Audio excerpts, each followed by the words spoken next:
Those who make peaceful revolution impossible will make violent revolution inevitable. Revolution. First, what is a revolution? Revolution is the solution, hey. The motive of a revolution. Well, now, the objective of a revolution. be televised. And the result of a revolution. And the methods used in a revolution. I know you know. Put my gun away. Never gonna put my gun away. Put my gun away. See the mob, you better run away. This generation of Americans has already had enough, more than enough, of war and hate and oppression.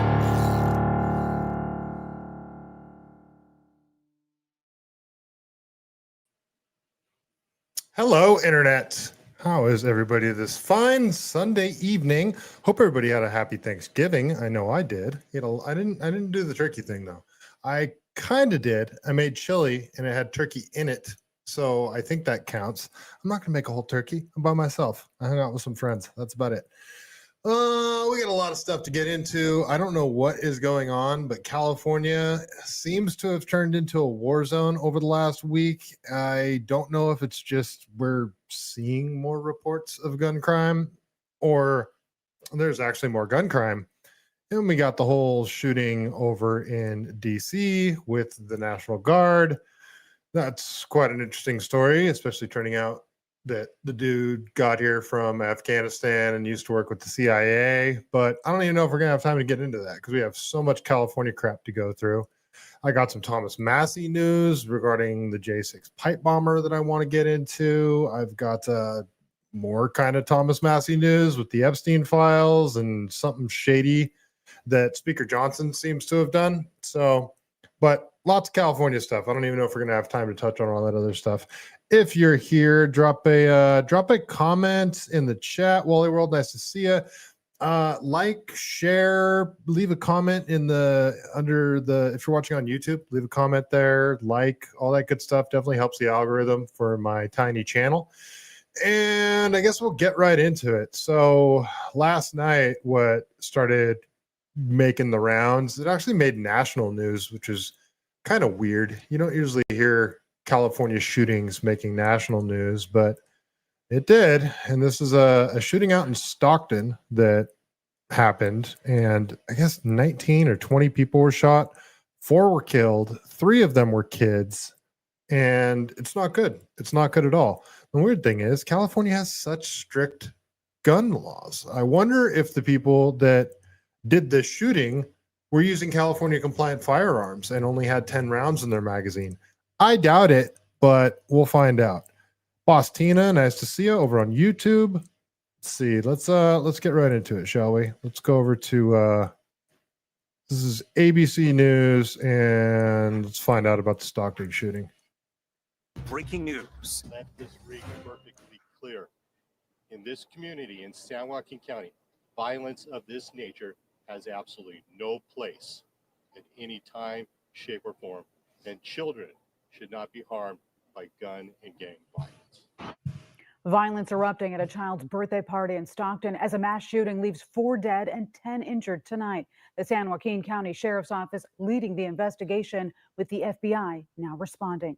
Good evening and thank you for joining us for Action News Live at 11. I'm Christina Lopez. We begin with that breaking news story. Reporter Vince Ibarra joins us from the live desk with the latest developments on this deadly attack. Vince? Well, Christina, this is still an active investigation and there are several questions still unanswered, but the details that are coming in are chilling as they continue to search for a suspect. The San Joaquin County Sheriff's Office says there was a large family gathering at a banquet hall when shots were fired. This video is from the crime scene in that shopping area. The Sheriff's Office says they received calls of a shooting on Lucille Avenue near Thornton Road in Stockton a little before 6 this evening. That's when deputies discovered several victims. 4 died from their injuries, and 10 others are being treated in the hospital. Their conditions have not been released as of yet. The vice mayor of Stockton, Jason Lee, says this gathering was for a child's birthday party. The San Joaquin County District Attorney and Mayor of Stockton both have indicated that children are among the victims who died. That information has not been confirmed by the Sheriff's Office as of yet, but as this investigation does continue, the Sheriff's Office says it called on several other law enforcement agencies, including Manteca, Stockton, and as well as the FBI, with the search still underway for the person that opened fire tonight. Right now, preliminary investigation suggests that this is a targeted incident. We do not believe that there is any, harm to our surrounding area. And tonight, we're also learning that Governor Gavin Newsom has been briefed on the shooting in Stockton. The governor's emergency services is monitoring the evolving situation and will assist as needed. But again, 4 people are dead tonight, including children. All of the victims are dead as a result of a shooting at a family gathering. And the suspect, we're told, is still on the loose. We're going to continue to follow this story as it develops on air and online at abc30.com. For now, at the live desk, I'm Vince Ibarra, ABC 30 Action News. So it has been confirmed that the 4 people did die. I believe their ages are like 8, 12, 15, and 21. See if I can confirm that for you guys. But yeah, 4 people have died. So this is, let's go over to, this is from the San Joaquin County Sheriff's Office. This is their Twitter post that they put up. This was last night at around 8:30 p.m. So they said, informational update, San Joaquin County Sheriff's Office. Shortly before 6 p.m., our dispatch center received reports of a shooting that occurred near the 1900 block of Lucille Avenue in Stockton. We can confirm at this time that approximately 14 individuals were struck by gunfire. 4 victims have been confirmed deceased. This is a very active and ongoing investigation, and information remains limited. Early indications suggest that this may have been a targeted incident, and the investigators are exploring all possibilities. Detectives are actively working to determine the circumstances leading up to the tragedy. Our thoughts are with the victims, their families, and everyone impacted by this senseless violence. We are urging anyone with information, video footage, or who may have witnessed any part of this incident to contact the San Joaquin County Sheriff's Office immediately. Community assistance is vital in helping us identify those responsible and bringing justice to the victims and their loved ones. Additional updates will be provided as soon as information can be confirmed. Yeah, that's about it with that one. We have gotten more information since they released the statement. So apparently this guy, this is the guy that was targeted. It was a Filipino gangster rapper named Nano of the Muddy Boys gang, one of at least 2 mostly Filipino Crip gangs in Stockton. So gang violence, folks. It's gang violence. And Bob Tiergarten, what's up, man, over on Rumble. Danger, nice to see you over on YouTube. Gavin Newsom doesn't have anything to say about this. He's just basically come out and said, thoughts and prayers, which, that's what everybody says. But usually Gavin Newsom will come out and he'll say something about how we need, more strict gun control. Anytime he can capitalize on any sort of horrible shooting or gun violence, he'll do that to push more gun control. The thing is, he's probably keeping quiet because this is gang violence. And clearly this wasn't any sort of thing Gavin Newsom's gun laws could have stopped, or they would have. Again, I wonder if they used California compliant firearms. I wonder if any of the pistols that they used, if they were Glocks, if they had the switches on them to make them fully automatic. I wonder if they were using 10-round magazines. I doubt any of that. None of the things, I wonder if they had pistol grips on their rifles, if they used those. All of the California gun laws that they have in place don't do anything. And I don't know what California's game plan is with gun control, because they have the strictest gun control in the country and it's done nothing. It seems to me that they want to inch closer and closer to just making guns outright illegal in California. But even that wouldn't do anything. You can make guns illegal. All it's going to do is make gun owners, felons overnight. That's all they're going to do. I imagine if they did some sort of gun control buyback like Australia did, some people would turn in their firearms, but a whole hell of a lot would not. And there would be violence. There would be absolute violence if they started deciding they're going to go door to door to start confiscating people's firearms. So, I mean, that's what leftists ultimately want, but they haven't thought this through. They don't know the first thing about what that would entail, how much manpower it would take, and how many people would resist. And that would just straight up lead to all-out civil war between citizens, and I guess it wouldn't be a civil war because it would be government versus the citizens. Bob Tiergarden, I wonder why they never mentioned the white guy who did it. Was it a white guy? I don't think it was a white guy. I think it was a Filipino guy. What did my dog do? Bob, did she leave? She's not up here anymore. She left. You guys like my Christmas tree? Look at it. Put it up yesterday. Got Christmas lights outside and everything. It's fantastic. All right, let's keep going. So this is from 209 Times. Good follow over on X. Oh shit, I'm not even following them. Why do they always pop up in my feed? I'm not even following it. So 209 Times says here, what did I stop sharing? How did that happen? I guess I did. Let me share my screen again, folks. I apologize. Let's go to 209 Times here. All right, his update. This update says, breaking, 5 arrested on conspiracy and weapons charges shortly after the mass shooting in Stockton. 209, I don't think gang violence should be called mass shootings, but that's another story. Shortly after the mass shooting in Stockton, 209 Times was on the scene of Pixie Drive and Dory Court late Saturday night on reports of heavy police activity. Sources notified us a woman and 3 males were arrested and a white SUV was confiscated. Other sources tell us that whoever the assailants were shot at upon escaping the mass shooting on Lucille. 15 were shot, 4 have died, including an 8-year-old, 9-year-old, 14-year-old, and I believe the other one was 21.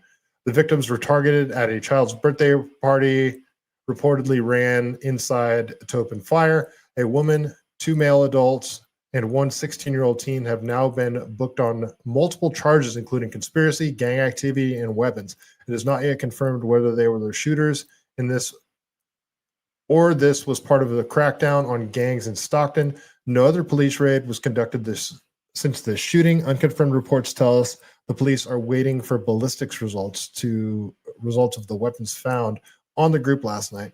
Sources said SPD, Stockton Police Department, was in the area conducting proactive enforcement, which led to the arrests per the Stockton Police Department. Watch Commander's night report, weapons arrest, 20, okay, blah, blah, blah.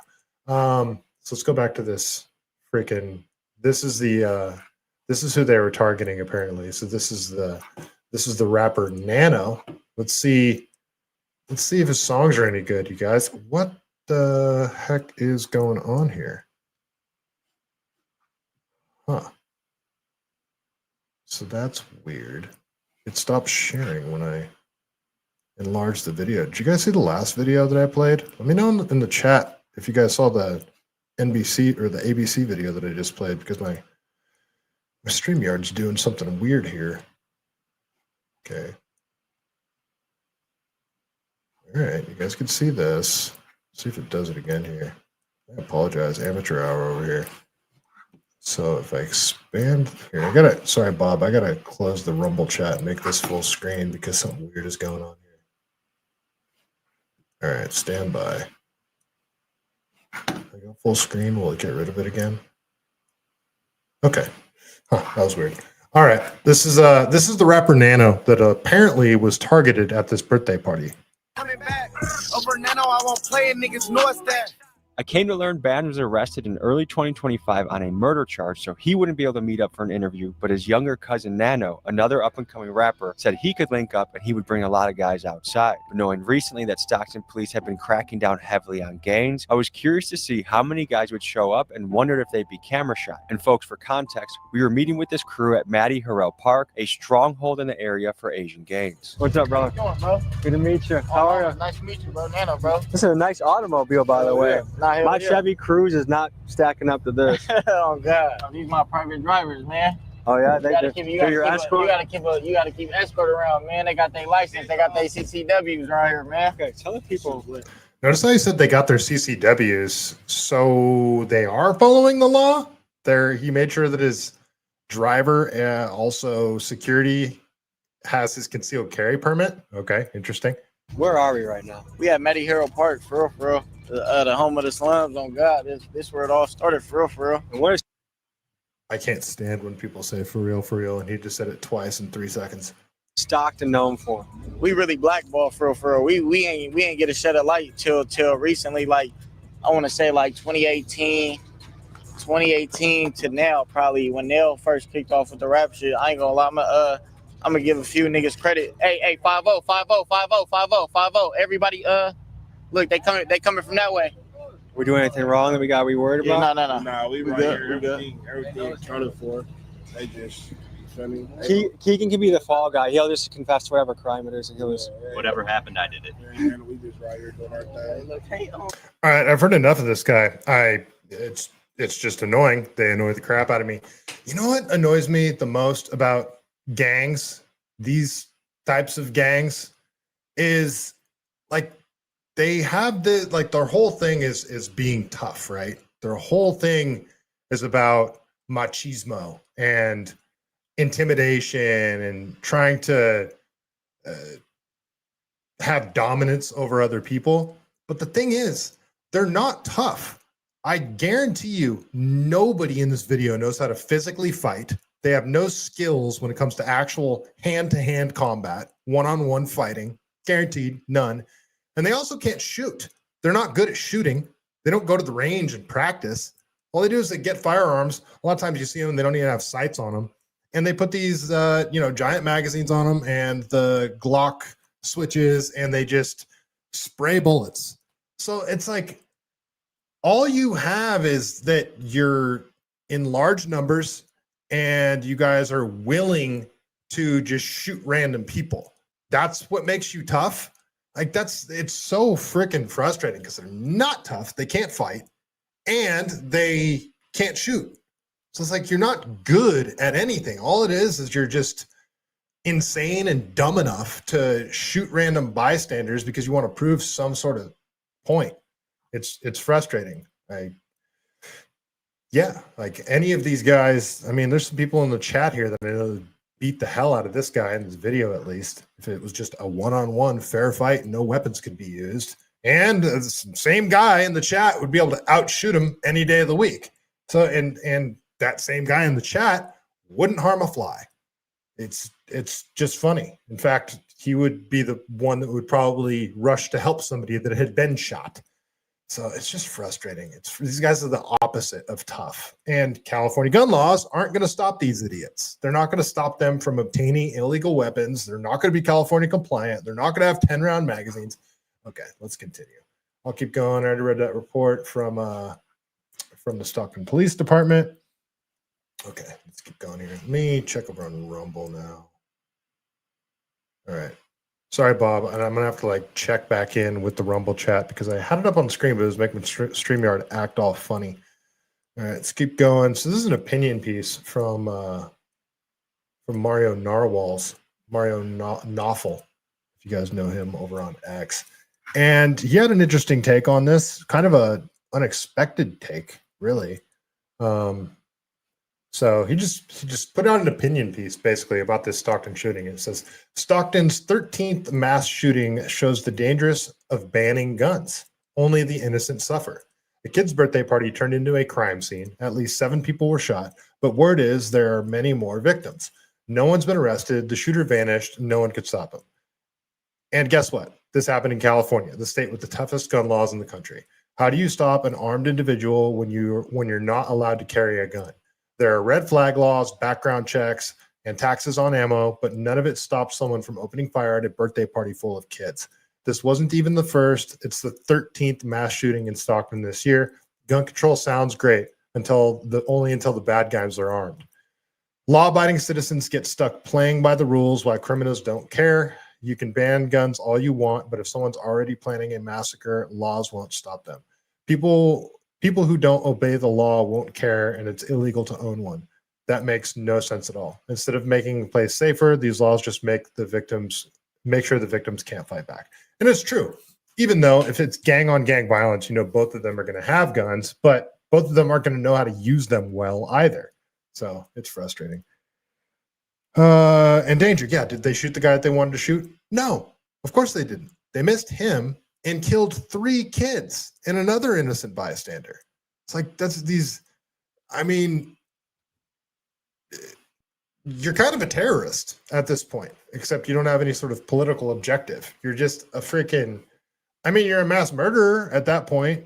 And I don't know if it's stupidity or insanity or a combination of the two, but it's just so senseless.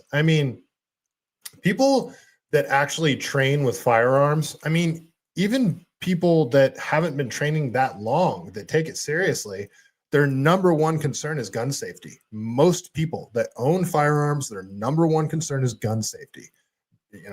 Just never point your firearm at anything you aren't willing to destroy. It's almost like the more you learn about guns, the safer you become. But when you grow up in an environment when you're surrounded by criminals that are idiots with guns, you don't take them seriously and you don't really understand how dangerous they are, and you end up killing people because you're too dumb to realize that, hey, just because I point my firearm in the general direction of the person I want to shoot, it's not necessarily going to hit him, might hit the person next to him or the 3 kids next to him. I don't know. It's frustrating. The whole gun control situation in California is beyond frustrating. Yeah. So let's keep going here. This is from, okay. So that's the Stockton shooting. And the night before, we had a shooting over in San Jose at Valley Fair Mall. And we don't know much about this shooting. 2 people were shot. Fortunately, nobody was killed. But San Jose is actually one of the safest cities in the nation. I think it's number 4 in terms of violent crime and gun violence. San Jose actually has a pretty decent mayor. Even though he's a Democrat, he's not a soft on crime Democrat. And the SJPD has given everything they need. There's been some corruption in the SJPD, but San Jose is a relatively safe city. So it was kind of surprising that this shooting happened in Valley Fair. So let's go over to Betty Yu with KTVU Fox 2 for the reporting of the Valley Fair shooting. Valley Fair was also gang related, but dude is gone in the wind. Yeah, I'm assuming that most of the gun violence is gang related, and it's like another reason why gun control just doesn't work. You're going to pass more laws to stop gang members that don't follow laws. And so to Mario Narval's point when he said that all gun laws do is make it so law-abiding citizens who want to carry a firearm can't legally carry a firearm. Who's the first responders when shots ring out? It's you. It's the people that are on scene already. And if you have a responsible gun owner or multiple responsible gun owners that are carrying, people that carry firearms, chances are they practice. And if shots ring out, that person that's carrying a firearm can quickly identify who the shooter is, draw their firearm and get on target. They can take out that shooter much faster than calling the cops, waiting for them to get there. They've already fled the scene by that point. You could potentially save lives, even if it's gang violence and you're a bystander that's, 100 yards away, 50 yards away, and you see the violence happening. You see somebody spraying into a crowd, you'd take the guy out. Anybody that has a CCW, if they see somebody spraying into a crowd, doesn't matter if they're part of that crowd or they're away from it. And they have an advantage because the person that's spraying into the crowd isn't seeing them out of their peripheries. They're just a standing target. So more people carrying firearms, liberals would be like, so what's your solution? More guns? No, same amount of guns, just being carried by people on the streets, law-abiding people. The criminals, the people that want to do harm, are already carrying the firearms, and they're already committing crimes with the firearms. The law-abiding citizens that own firearms but don't carry them around because they don't want to get hit with a felony, even though it's a misdemeanor if you get caught carrying a firearm, just saying. They want to follow the law, so they're not carrying them. those are the people that are most likely to respond in a aggressive, responsible, and tactful way before the police can actually get there, and it would save lives. So yes, more guns out on the streets is going to save lives. I'm not talking about throwing guns to anybody that wants them, but if somebody wants to go through the process of getting a CCW, or they want to just have constitutional carry, I guarantee you the majority of those people are going to train with their firearm, and they're going to be good with it, and they're going to be the first responders often. So let's go over to Betty Yu here, see what she has to say about the Valley Fair shooting. Police say that the two female victims just happened to be standing near whatever altercation or confrontation occurred at the time. Now, tonight, San Jose police tell us that investigators plan to be here for several hours, still combing the scene and identifying and interviewing any additional witnesses. Shoppers say it was a chaotic and terrifying scene as gunfire erupted inside Valley Fair Mall just after 5:30 p.m. on Black Friday. 3 gunshot victims were taken to the hospital with non-life-threatening injuries: an adult male, an adult female, and a 16-year-old girl. Police say a male suspect fled before officers arrived and remains outstanding. The incident itself was an isolated incident. It was not targeting unsuspected shoppers. Something had occurred between this male and one of our victims transpired, and then the shooting occurred. However, we're still trying to determine exactly what transpired prior to the shooting. SJPD says the 2 female victims are believed to be bystanders at this stage in the investigation. The shooting happened just outside the women's Macy's on the 2nd floor of the mall. I was in Macy's shopping for lipsticks with my mom and my brother, and we heard like loud bang sounds, and so we didn't think much of it. We thought like maybe something fell or something, and then we heard it continuously, and then glass shattered, so we ducked down, and then it kept coming, so we started running out. Videos circulating on social media show a mob of people running past the Abercrombie store and others taking cover.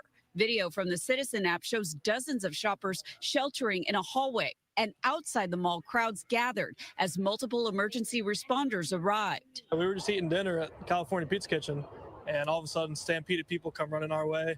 I did hear a couple shots there at the end, and we just followed them, ran quick, and we ended up hiding in somebody's backyard with a group of like 10 or 15 of us for about 30 minutes. I saw people running, and I got scared, so I ran. We were getting like pushed over because we were just trying to look back to our friends to make sure they were safe.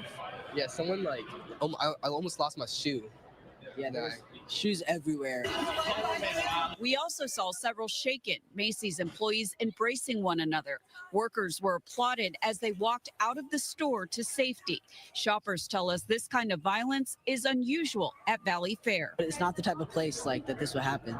How about you? Yeah, it's really surprising. We go here all the time and get like food. Again, 3 people were shot inside Valley Fair Mall tonight. They sustained non-life-threatening injuries. At this hour, police are still looking for the shooter. They also tell us they believe he used a handgun. They're also asking anyone with cell phone video that they believe would be helpful to their investigation to reach out. And it's unclear at this time if this mall will be open tomorrow. Heather?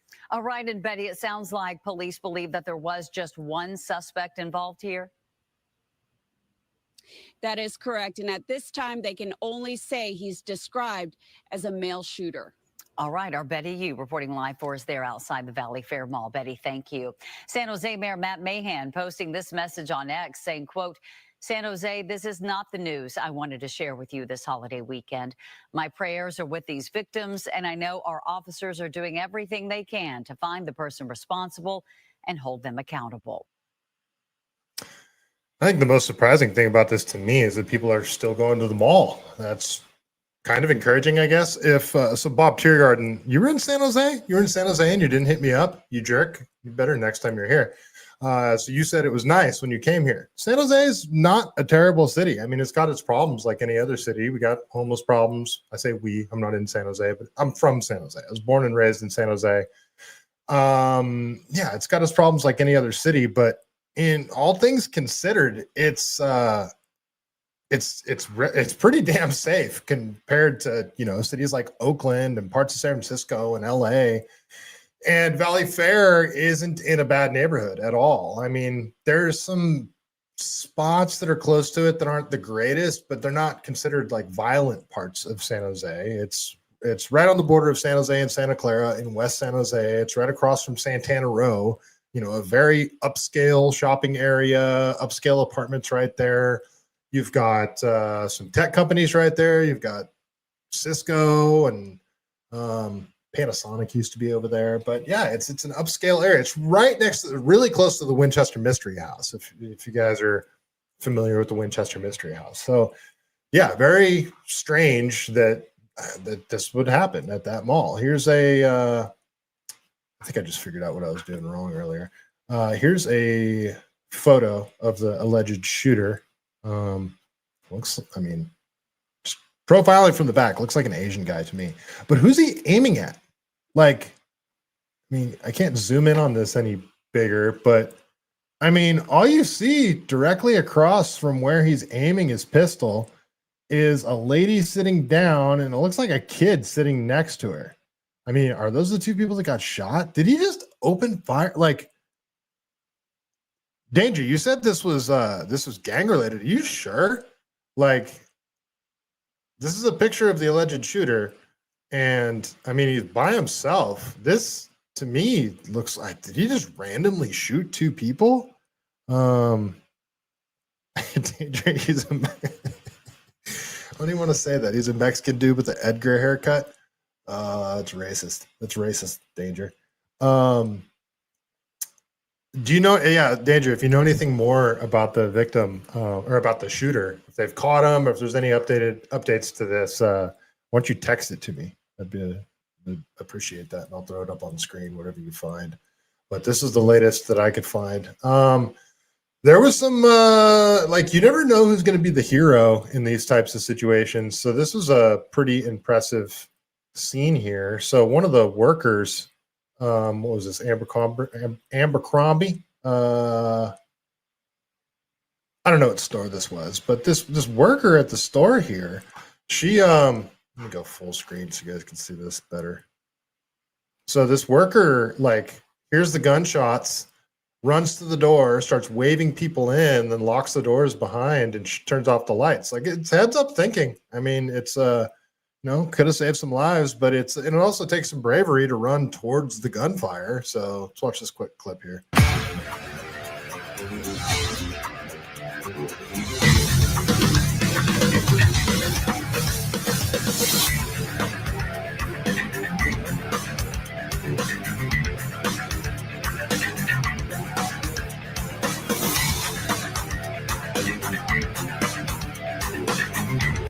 All right, so you see that. She runs straight towards the door, waves people in, immediately shuts the door, gets out the key, gets down on her knees, locks it on the bottom, and then goes and she turns off the lights. Well, I mean, this is the exact kind of person that you want carrying a firearm. If you ask me, somebody that's going to stay cool under pressure and, do what needs to be done. And that's what she did there. So to me, that's the exact kind of person that you want on the scene. Okay, you got a picture of him, Danger. Okay. He texted to me. Yeah, he's got the haircut. This is the, oh, you guys probably can't see this that well. Yeah, you can't see that at all. Okay, all right, Lonnie, you're right about the haircut. I'll give you that. But who's he shooting at? Like, what the hell? Accidentally over on X, I heard it was two Filipino gangs. That's the one out in Stockton that I just talked about a little bit ago. Oh, my bad. Just got here. Thought you were talking about the Stockton shooting. There you go. Yeah. I just went through the Stockton shooting. You could start this from the beginning to get my 2 cents on that one. Yeah, just Stockton shooting was just gang violence and 4 people are dead. 3 of them kids. Frustrating. Very frustrating. All right, let's keep going here. So, like, the shootings are just all over the place, man. So this is back on November 25th. This is from Kevin Dalton. It's out in Northridge. 3 Northridge men charged with the murder and ambush-style shooting of 22-year-old Latin singer Maria de la Rosa, Francisco Atio Gatan, and Benny Lincoln Gomez, both 27, and Eduardo Lopez, 21, of Northridge, were charged Tuesday with the murder and 2 counts of attempted second-degree robbery stemming from the shooting. Gaten was arrested Saturday and is being held in lieu of a $2.18 million bail. Lincoln Gomez, who was arrested on Sunday, was being held on a $2.28 million bail. Lopez remains at large. So, I mean, and this looks like it was a assassination attempt, if you ask me. Sorry, I just got an email from work. Actually, this looks like it was a straight up hit, if you ask me about this one.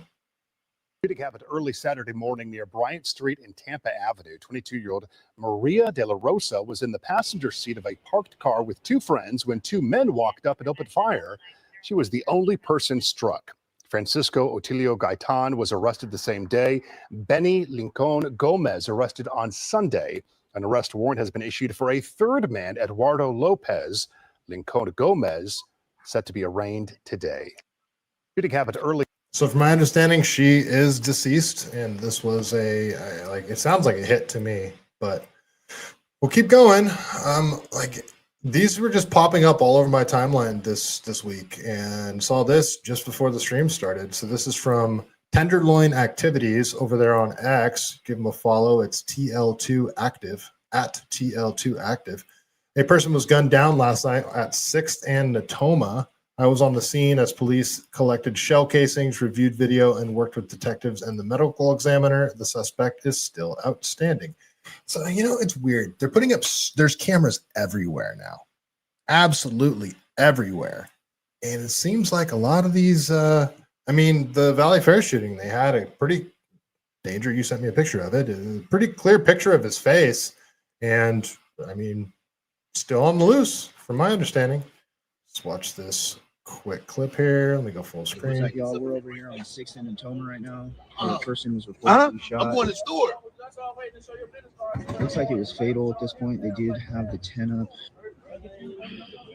Per the police scanner, it said that there was reported 10 shots. Yep, there's the body. Oh, man. This is terrible. Damn, rest in peace, my homie, man. That's a rest ass shit. Fuck this motherfucker.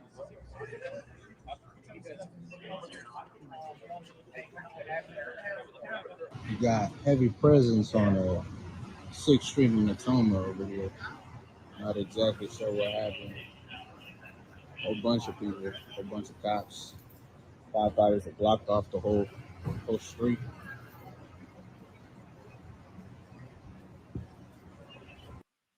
Yeah, so shootings all over the place. I don't know what's going on here. Craziness everywhere. And let's keep going here. This is over, where was this? Out in Hermosa Beach. I don't even know where that is. I imagine it's out in Southern California. But this is out near Hermosa Beach, and this is a pretty horrible situation. This is some dude just walking down the street with a pizza, gets jumped by a bunch of kids and almost dies. So it's from KTLA. It says a man is recovering from serious injuries after enduring a violent beating by more than half a dozen alleged teenagers in Hermosa Beach, California. And again, somebody carrying a firearm, if you're getting jumped by multiple attackers, it doesn't matter if they have a weapon. If they get you on the ground and they're stomping and kicking you, I believe that you have the full right to shoot them at that point. If you're outnumbered, and especially if it's an unprovoked attack. So, Hermosa is over by LAX. Thank you, Bostina. All right, so this is from KTLA. This shit's crazy.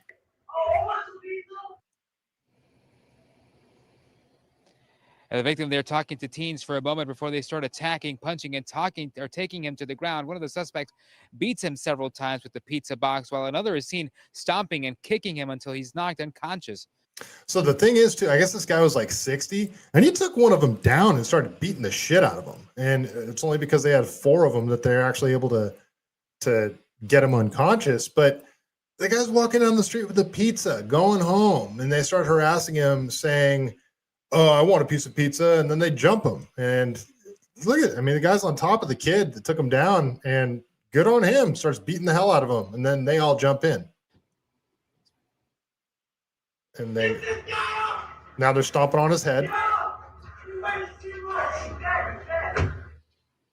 And then they say he's dead. The He's group they're dead. starting to leave. One of the alleged teens appears to either take photos or film the victim while he's incapacitated. He's then eventually goes away. Fortunately, a good Samaritan who lives nearby, he came along. He says he could tell the victim was in trouble and seriously hurt. Again, firearms should be legal. All right, we'll keep going here. That's enough with the violence. We'll get to some California corruption now, shall we? Let me check over on Rumble. Northside, nice to see ya. That Stockton shooting was MBZ getting clapped on. I don't know MBZ. Is that the dude's name? Bob Deergarden, I flew out there a couple of weeks ago before I figured out who you were. A few years ago. Northside Valley Fair is a nice mall if you're into that. Yeah, and they did a bunch of renovations recently. I used to work right across the street from there. Twice, actually, right across the street from there, 2 different places. All right, let's keep going. Let's talk some California corruption, shall we? Because that's all there is with our California government. So let's go over to Spencer Pratt. And this is from Real Robert. He's taking Spencer Pratt's video here, but he says, the Internal Revenue Service has confirmed that Gavin Newsom is running a criminal enterprise. Spencer Pratt met with criminal investigators at the IRS. $800 million given as aid for the Pacific Palisades and Los Angeles fire victims never reached the victims, not a single dollar, while California governor has his Section 8 secured through theft. Do we have a U.S. Attorney General? So let's go over to this quick clip here. Sorry, am I sharing it? Just make sure. Okay. All right, so this is Spencer Pratt. Just met with a great team of criminal investigators here at the IRS.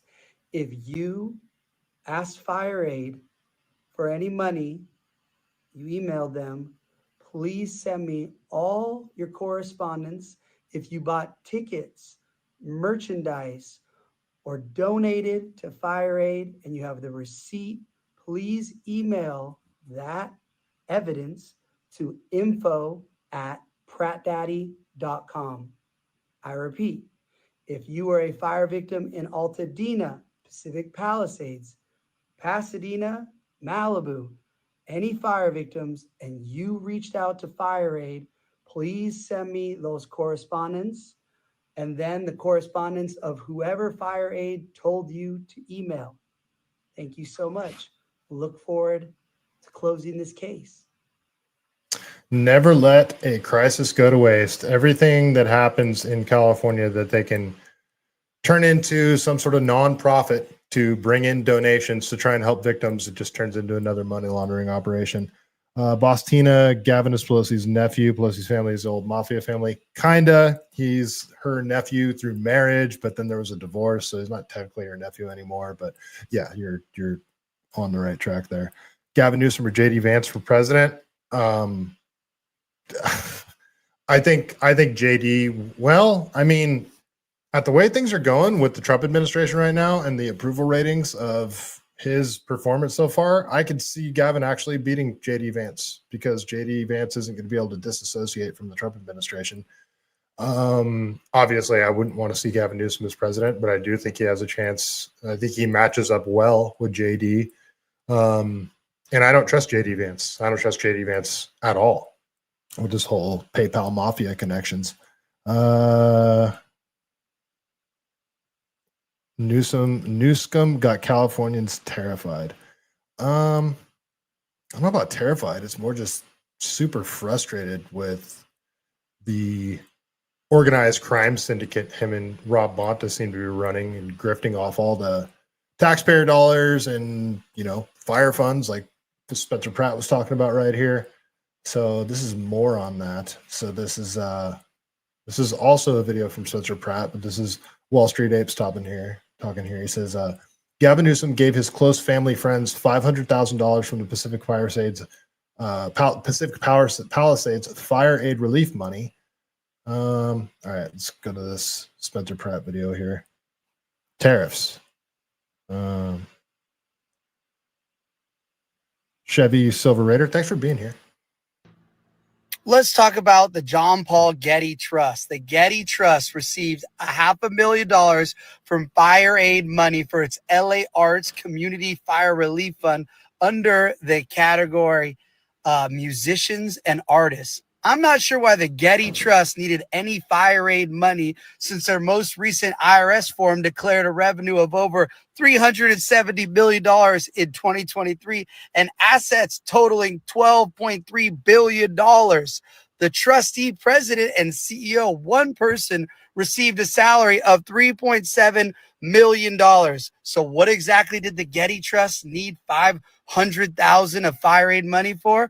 Well, I guess it's just a little petty cash to exchange amongst friends because, as you may recall, the Newsoms and the Getty families have been socially intertwined for generations. When Gavin started Plum Jack Wine, it's terrible, don't drink it, in 1992, it was backed by an investment from the Getty family. It's also interesting to see that the Getty Trust received fire victim money from Fire Aid since it may bear some responsibility for the extent of the Palisades fire itself.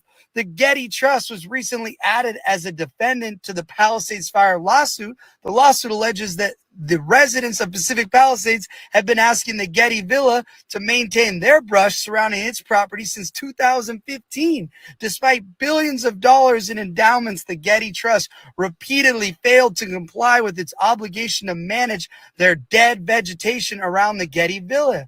Wouldn't it be crazy to be the cause of a fire and then collect fire victim money? Sounds pretty crazy to me. Another $500,000. It's strange because the amount's about the same that Rob Bonta used to put towards legal fees for the Duong brothers that were federally indicted for money laundering and those types of scams. All right, let's keep going here. Let's go over to Mike Netter. So Mike Netter says, Newsom's California is set to slap a mileage fee on drivers for each mile driven after a successful pilot program. So you guys remember me talking about this about a year ago?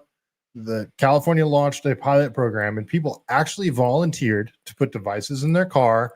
I think the state paid them like $500 to do it.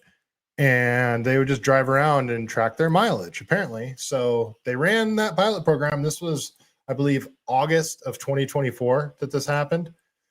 So California's 6-month road charge collection pilot officially concluded in January, with state officials now analyzing data and preparing a comprehensive report that will be given to lawmakers by December.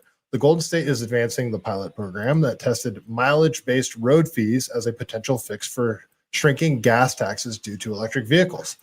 The program will charge rates of a half a cent per mile for some people, or between 2 and 4 cents per mile in different situations.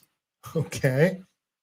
I highly doubt it would ever get to the level that would be 30 cents per mile, stated Lauren Prihoda, the program's manager. Yeah, somebody was reporting that it was going to be 30 cents per mile, which would be insane. I mean, there's people that wouldn't be able to go to work. California's roads require about $8.5 billion each year in maintenance, mostly funded by gas taxes that EVs and fuel-efficient cars don't pay. With over 1.2 million hybrids and electrics now registered, a number are expected to grow under aggressive green mandates. Those revenues are drying up fast. How do other states afford to pave their roads? They don't have the crazy gas taxes that California does. And don't we also pay super high registration fees in California? Isn't that supposed to fund the roads?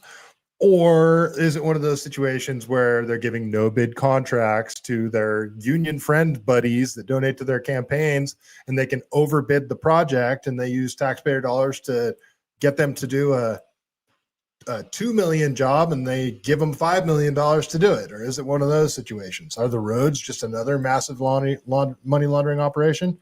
CC Pino, nice to see you. Critics say the plan will start with low rates, then steadily increase until it's nearly impossible to afford to drive a vehicle.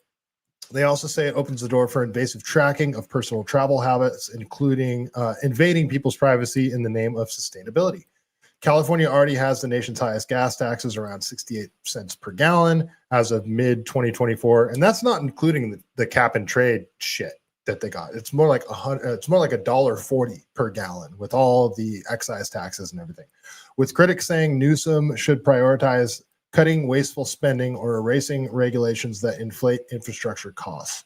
Details: up to 800 volunteers pay a nominal fee but receive full credits for gas taxes paid or EV registration charges, plus up to $400 in cash rewards for completing the surveys. Drivers choose from plug-in devices, app-based reporting, or odometer readings. The privacy advocates question how voluntary this stays if it scales up. So this is coming, you guys. I don't know if they passed a bill, but I think they did pass a bill that somehow incorporated this into property taxes. But I think what they're going to end up doing is they're going to make it mandatory to have a fast track device on your vehicle. And they're going to say you can't renew your vehicle registration if you don't have one. I think that's the way they're going to implement this. It's the easiest way for them to do it. Or mandate that everybody has some sort of app that the California government will trace that will stay on your phone and it'll monitor how many miles you travel. But that's not effective either, because what if you're a passenger in a car and it thinks you're driving? So the fast track device to me would be the most effective way for them to do it. I'm not trying to give the California government any ideas, but I think to me that is what would make most sense, that they'll mandate that everybody has a fast track device in their car. They'll spin it as like convenience, and that'll monitor how far you drive. And other people saying that, when you have to smog your vehicle, they look at the odometer and they can just compare that to your last smog, but you only have to smog your vehicle once every 2 years. So I don't think that would be effective either. And then you'd have to pay in one big lump sum. The government would just say you owe us money, where this could be incorporated into probably your registration. Like this is what would make sense too. They would get the money annually. They would say, okay, renew your registration. You got your fast track, your mandated fast track. And now you traveled this many miles last year. So on top of your registration fees, this is your mileage tax on top of that. I think that's the way they're going to implement this. So that's just me spitballing off the top of my head, but that's the most effective way that I think that they would be able to do this. All right, let's keep going here. We don't have smog, or we don't even smog. Yeah. Smokey the Bastard. That's an awesome name. Smokey the Bastard over on YouTube. You don't even smog your cars out in Utah. Yeah, lots of states. Arizona. I don't think Nevada has smog. So I mean, the only cars that are smog exempt here are 1975 and prior. And actually, I'll go to you know what? I'll skip ahead one story and go to, yeah, so I'll go to this here. So California used to have, it was like 30 years. If your car is 30 years or older, you don't have to get it smogged. So my first car was a 1972 Chevelle, and I bought it in 2000 or 2001. And I remember it was, when I bought it, it was like it was 2 years under the limit. So you didn't have to smog it. Smog exempt. Take out the motor, you could put a cam in there, you could do whatever you want. No smog. You could flip out that car, do whatever you wanted to it. And every year it would go up. So, you know, a car that was, again, it was every 30 years, 30 or 35 years. So every year that passed, there was a whole new model make year that was eligible to be smog exempt, and you no longer had to smog that vehicle. Well, that ended in, I guess that would be 2006, because it's only 2000, or it's only 1975 vehicles or prior, you don't have to get smogged. Well, Jay Leno was trying to change that. They called it the Leno law, and it was trying to make it so if your car is, I believe, 35 years or more, it would be smog exempt. And like, I have two vehicles that are old. I have a 79 Chrysler that is impossible. That it took me so much money to be able to get that thing to pass smog. And 3 more years, it would have been able to be smog exempt, but it's not. And then I also have a 1970 AMC Ambassador station wagon that fortunately is smog exempt. I don't drive those cars very often at all. In fact, I mean, I can't drive the Chrysler. It's got some issues right now. And so does my station wagon. My station wagon, I need to fix the gas tank. It's got a leak in it. I haven't driven it in months, but I still pay current registration on it and all that stuff, insurance on both of them. So yeah, Jay Leno tried to get this law passed, and it looked like it was going to, but they put the kibosh on that. Why make a criminal out of this guy? You put together a piece of legislation and it passed everything. Somebody just knifed it at the last minute. That's what I minute. heard at 10 minutes to 12. They held the vote. Yeah. Everybody here? Okay. Oh, we have enough. And that was it. Gone. Did anyone even call you to go, hey, No, sorry? I read it in the paper. No. It's like when you're at a club, that girl was pretty. Hey, my wallet's gone. You know, and to me, if you've had an old car your whole life, environmentally, I think it's better than buying a new car. Yes. You know, so absolutely. But none of those points got us into it. One of the Yeah, like, you know, your dad's got this old I don't know, 1982 Buick Grand National, which is a very cool car. Like, they don't have a lot of cool muscle cars from the 80s, but the Buick Grand National was a very cool car. And so were the regular Regals, the old early 80s Cutlass Supremes, Monte Carlos. They were cool cars. The Buick Grand National was fast. V6, twin turbo. What was there saying? It was going fast with class, I believe it was. Still got to smog those cars. And you know, I mean, how if your dad leaves you a 1982 Buick Grand National, you're not going to drive that thing every day. You're rarely going to drive it at all. So, like, what is the point of the smog anyway? You're not. Yeah, I don't get it. It's annoying. It's frustrating. But we'll keep going here. All right, so we got the mileage thing. All right, let's go back to Mario Narwhals here. Mario Narfall. So you remember how? Excuse me. Remember how Gavin Newsom passed his $20 minimum wage for fast food workers? Remember that? We all are like, you know, I don't think that's such a good idea. I think fast food companies are going to start like automating. You guys been into a fast food joint recently? Taco Bell, McDonald's?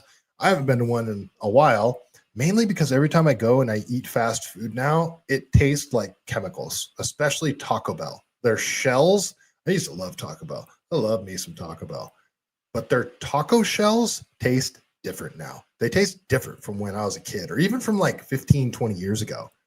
They taste different. They taste like freaking chemicals. That's the main reason I don't eat there. But if you go into any fast food place now, you got the kiosks. You got the little touch screen where you got to order your food now. Well, like, I don't know if it's like that in the rest of the country, but it sure as hell is in California. Well, guess what happened? So this is from Mario Nawful. Gavin Newsom's $20 fast food wage just killed 19,000 jobs. California's glorious worker empowerment experiment is now official. Since the $20 minimum wage hit in April of 2024, the state has raised more than 19,000 fast food jobs, over 25% of all fast food jobs lost in the entire United States. So that's incredible. And if you remember, like, all Pizza Hut delivery drivers, they got fired immediately. As soon as this happened, the Pizza Hut was like, yeah, we're not going to pay our delivery drivers $20 an hour, especially when DoorDash and Uber Eats exists. Why would we do that? So they just immediately got fired as soon as this was passed. Hours slashed, overtime banned, mom and pop stores closing or flipping to kiosks because they can't afford Newsom's tax. Prices up 14.5% on average. A combo meal that was $11 is now $18 to $22. Families who used to grab a quick bite after soccer practice now are eating at sit-down joints or just staying home with ramen. All right, so one of my fast food, and actually I did go there recently. I exposed myself. I forgot, but I did. I stopped at a Carl's Jr. There's a Carl's Jr. over here in Scotts Valley that I like to frequent every now and then when I'm in the area. And I used to live not far from here back in 2014, and you can go to Carl's Jr. and you can get 2 Western bacon cheeseburgers for $5. It was a deal, man. At one point they raised it to $6. Now, so 11 years later, you go to Carl's Jr. and order that exact same thing, it's $17. That's insane to me. That's more than 3 times the price. It's gone up 200% in 10 years. So that's just to put things in perspective. Families who used to grab a quick bite after soccer practice are now eating at sit-down joints or just staying home with ramen. Chains are installing kiosks and AI drive-through faster than you can say, would you like fries with your unemployment? Wendy's, McDonald's, and El Pollo Loco already testing robots because Gavin made humans too expensive. El Pollo Loco is probably one of the healthiest of your fast food options. You could go there and just get baked chicken. But the best part,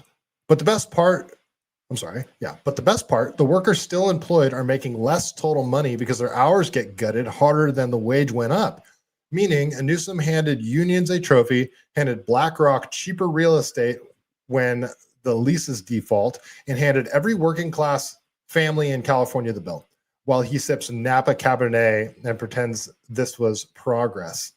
And his source on this is the Employment Policies Institute for the 2025 report. Berkeley Research Group Price Study National Review. So it's true. It's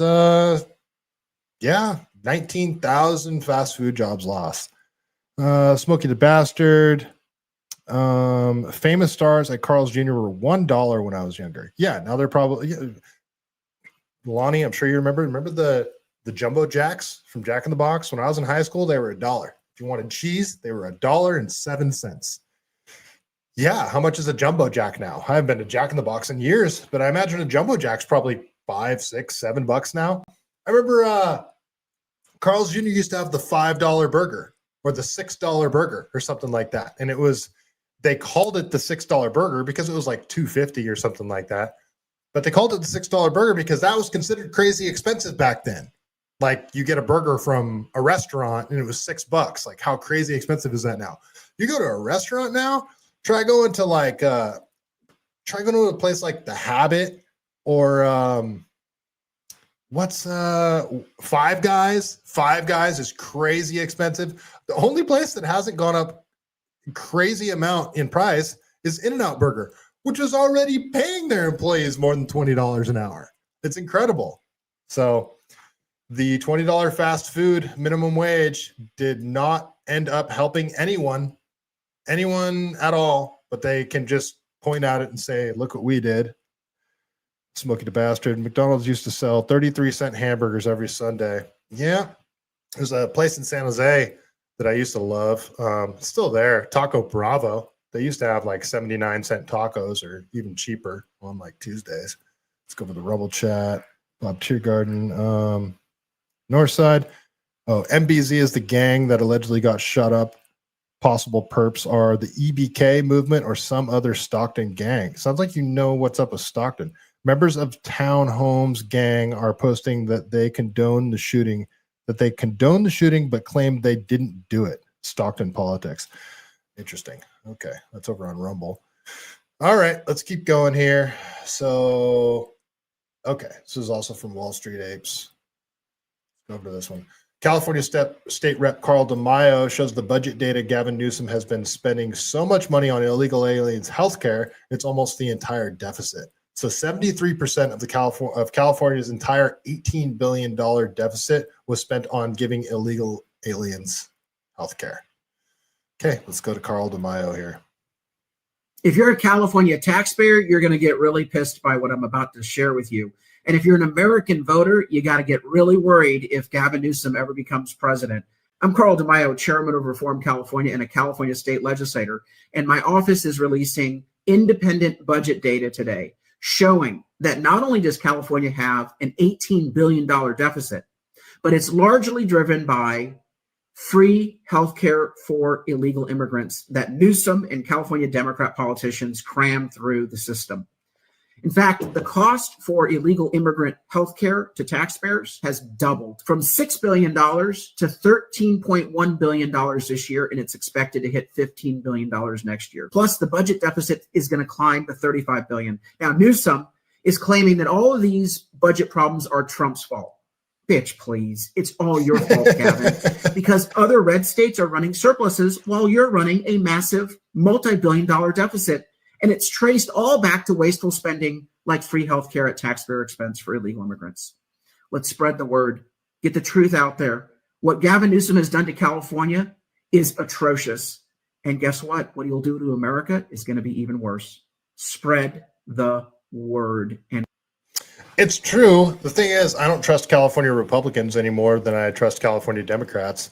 But at this point, you just got to be willing to just roll the dice because, I mean, yeah, the Democrat supermajority, a lot of times Republicans just vote lockstep with them anyway. But there's a few good ones out there. Danger, EBK is Brother Lynch's crew. I don't know what that means. I don't know what that means, Lonnie. Stockton has to be in the top 20 most dangerous cities in the U.S. Search it. Ask Rock. I bet. Yeah, I'd be curious on that. I think Salinas is up there too. Brother Lynch hasn't said anything about it. Who the hell is Brother Lynch? I don't know who Brother Lynch is. Is this some sort of rapper? Is this a rapper, you guys? Brother Lynch? Brother Lynch? Am I saying that correctly? All right, let's keep going here. Okay, so this is some Silicon Valley insanity. This is kind of a longer clip, but I want to watch this whole thing. This is from a interview that Nicole Shanahan did. And if you guys don't know, she is the former wife of Sergey Brin, the CEO of Google, who I may or may not have met before and may or may not have been at his house before doing some work. Yeah, these people are insane. These are the people that this is why I don't trust JD Vance, because he's in bed with all these fuckers. The Peter Thiel, Palantir guys, surveillance state, technocrats. Like, I'm not down with that shit. So yeah, let's watch this clip from Nicole Shanahan, famous rapper. Okay. All right. Okay. Never heard of him. I don't know. Sorry.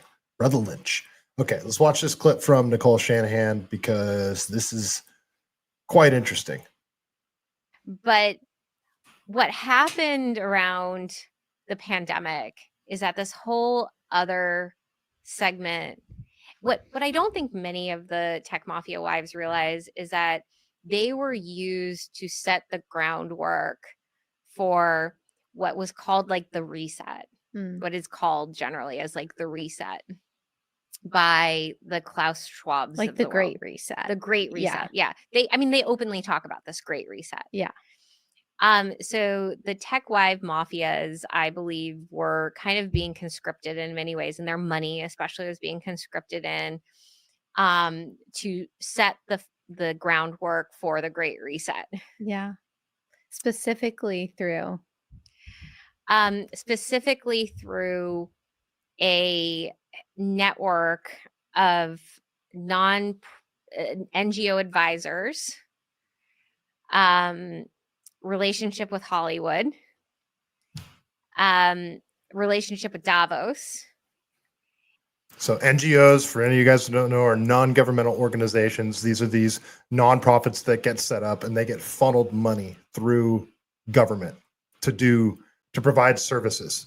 A lot of times these services don't actually exist, and a lot of these NGOs exist to keep the homeless industrial complex going, and it's just often largely associated with money laundering. It's a way to have money change hands to make it less traceable and funneled back into the pockets of politicians or back into the campaign funds of politicians. And their own companies. So if you look at like who's on these boards, who hangs out with each other, how the culture of tech wealth works, like Silicon Valley tech wealth, and that small group of people responsible for a huge amount of money and a huge amount of NGO activity across the United States. It's a really small group of people, and it's a really small group of people making these decisions. Yeah. And then completely blind to everything else that's going on and how their groundwork is being used to then enable these other policies, these Great Reset policies. Now, what this group of women doesn't realize is that in their haste, these women are all very busy. Yeah. They have multiple properties. They have tons of staff. They have staff issues, chronic staff issues. Their kids are busy. Their kids oftentimes have some health issues as well. A lot of them have relationship issues with their husbands. And a lot of them themselves are like medicated on SSRIs and antidepressants and all of that because it's just overwhelming. Yeah. So, so it's chaos, and these women find their meaning through their philanthropic work. Yeah. And they find themselves. Like I would find myself. That was my self-worth, was my philanthropic work, and I really believed in it. Mhm. I really believed that I was giving Black communities a chance to like rise up out of oppression. I really believed that I was helping Indigenous communities rise up out of oppression. And now that I look back and see how all those grants were forming, you know, because my version of success is those communities are actually uplifted. Yeah. Not just more money pumped into them. Not just Yeah. more money. No, the problems of the community have gotten worse. Crime in the community has gotten worse. Mental health in the Native community, the Indigenous community, has gotten worse. They will even say, the Indigenous community will even say that their biggest supporters in Congress have been Republicans, but yet they continue to vote Democrat. Yeah. Right? I mean, that is this, it's like the whole model is broken. The whole model makes everybody worse off. And now we're contending with the frickin' Great Reset that we're now realizing is a terrible idea. Yeah. Yeah. And that many of our climate change issues are geoengineering issues. Yeah. Wow. Which is like, at the end of the day, they always go to that. They're like, but climate change. And then, Yeah, and that was really like, is the end all be all. Like, you have to let us do this because of climate change. yeah. Social justice and climate change. It always boils down to those two things. And it gets progressive women 100% of the time. It does. It does. So, And all these climate change cultists, the super rich ones, all own beachfront property. It's incredible. Like, if they really believed in that, would they really be building more high-rise structures in Florida? I doubt it. Would they really be buying up properties in the Hamptons? I doubt it. And she touched on geoengineering there, and there is like cloud seeding is geoengineering. And a lot of people are for cloud seeding. I am not. Like, I am not for it at all. They had those floods out in Saudi Arabia. I believe it was Saudi Arabia a couple years back, maybe like a year and a half back, because they just oopsie daisies overseeded the clouds and people died. But then there's, you know, other things that like Bill Gates has talked about, like releasing like aluminum particles into the atmosphere to get it to reflect sun back to space, so we can create global cooling. Like, it's playing God. It's playing God, if you ask me. And a lot of these technocrats, like with AI, the building of AI, I mean, you almost think that they do think of themselves as some god in some way, because like, if you think about, you got all these competing different AI companies right now, and it's sort of like a winner take all situation. Whoever is the first to artificial general intelligence, meaning it's AI that can teach itself. It can write its own code, and it can become smarter on its own at an exponential rate.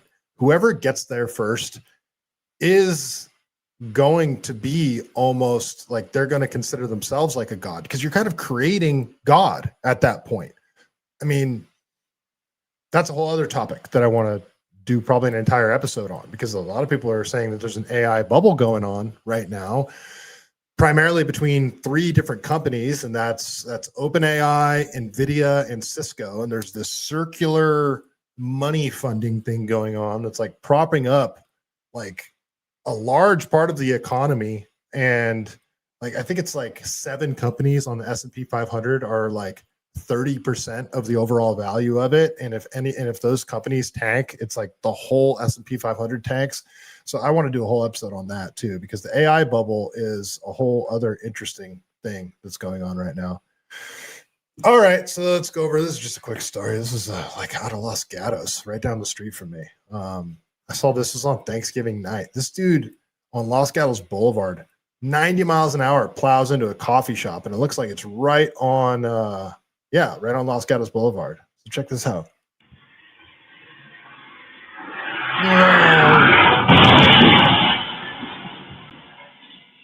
Brakes weren't even touched. 90 miles an hour into this coffee shop, and somehow the dude survived.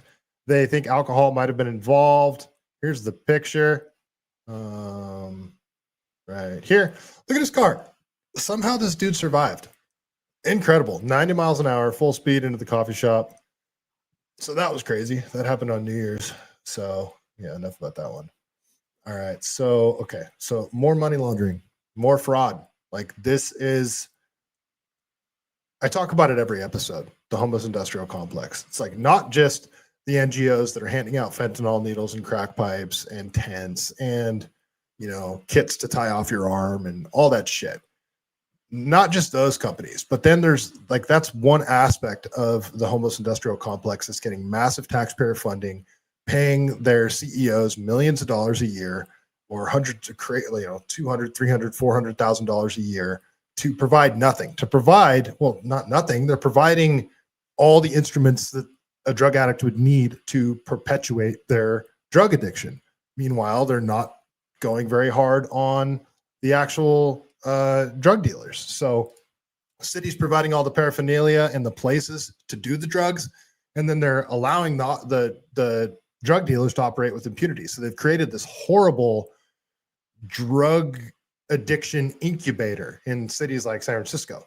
Well, that's one aspect of the homeless industrial complex. The other aspect is the affordable housing money laundering operation, which is it falls under the homeless industrial complex umbrella, because these companies get massive funding to build new high rises or take over hotels, and they're supposed to renovate them, and then nothing ever gets done. Or they build these high rises that are supposed to be for low income housing, and they're still going to be charging, $2,600 a month for bare bones apartments. And again, it's just giving money to companies that are going to overbid the whole project. It'll take 10 years to get built.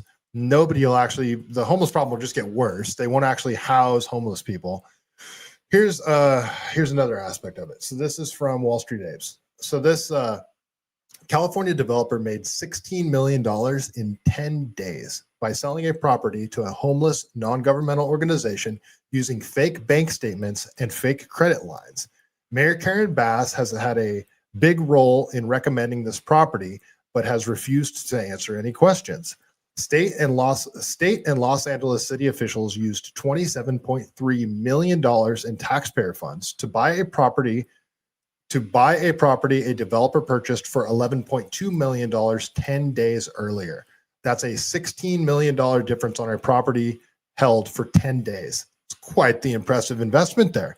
One man is arrested on money laundering. Okay.